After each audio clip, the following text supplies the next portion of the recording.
Hello, everybody. I hope you're well. In this episode, I want to talk about the fear gripping some workers across the world regarding a looming jobs apocalypse from AI. I have an interesting graph to show you at the end of the video which paints a more positive outcome, so stick around for that one.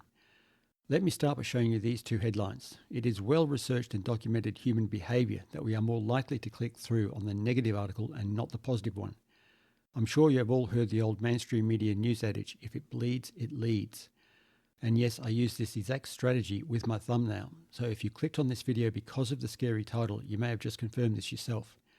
That's not a criticism. I'm guilty of this all day long, if I'm honest. Given that we are wired this way, let's take a look at a list of articles related to this topic. Artificial intelligence could potentially eliminate thousands of jobs in New York City, ABC News. AI impacting labour market like a tsunami as layoff fears mount, CNBC. AI could replace equivalent of 300 million jobs, BBC. 800 million jobs could be lost to AI and automation by 2030, Medium. Australia is a dangerous place as AI adoption ramps up, prompting calls to protect jobs, ABC News Australia. AI job apocalypse, 5 million jobs at risk in new automated era, Yahoo Finance. 92 million jobs gone, who will AI erase first, Forbes. Notice how many well-known media companies are broadcasting these headlines. With so many fearful articles out there and our proven inclination to follow the negativity, is it any wonder that we have surveys such as this appearing? This is from a ServiceNow survey conducted in my home country of Australia in 2025. The research found 6 in 10 Australians fear losing their jobs to generative AI, the highest reported globally. A more revealing survey is this from the USA, conducted by the American Psychology Association in 2023. Which breaks the topic down to specific types of anxiety. Feel tense or stressed out during workday. Feel irritability or anger toward co-workers or customers. Desire to keep to themselves at work. Do not feel motivated to do their very best. Feel lower productivity. Feel emotional exhaustion. Feel ineffective at work. These are clearly not healthy mindsets to be in and begs the question, is this justified? Let me give you one last viewpoint on this. When these surveys are conducted on a global scale, which covers a wide variety of cultures and demographics, we get some interesting insights. And the findings I'm displaying here are drawn from multiple surveys, all linked in the description. Major demographic patterns. Younger workers, more optimistic, more frequent users. Older workers, more concerned about job replacement. Men, more likely to adopt AI early and report optimism. Women more likely to express caution and seek stronger safeguards.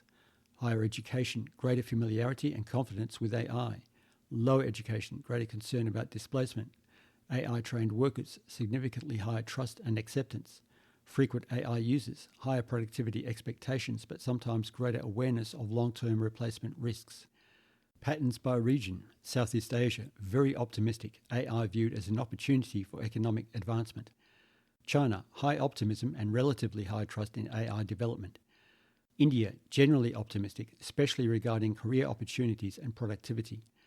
Western Europe, moderately optimistic but supportive of stronger regulation.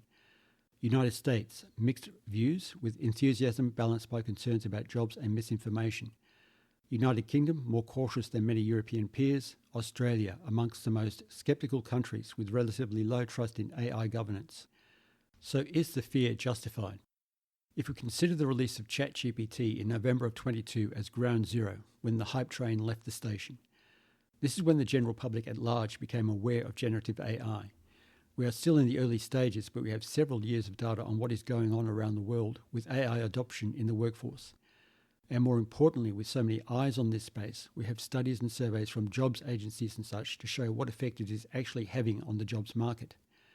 With this in mind, I have conducted my own survey to gauge the change in the reporting of AI on jobs over several years. I have prompted some frontier models, ChatGPT, Gemini and Mistral, to do a survey for me. Starting in 2020, 2 years before ChatGPT was released, I prompted them to find 100 random articles on the effect of AI on jobs in each year to the present day. I asked them to calculate the number of positive and negative articles on the effect of AI on jobs.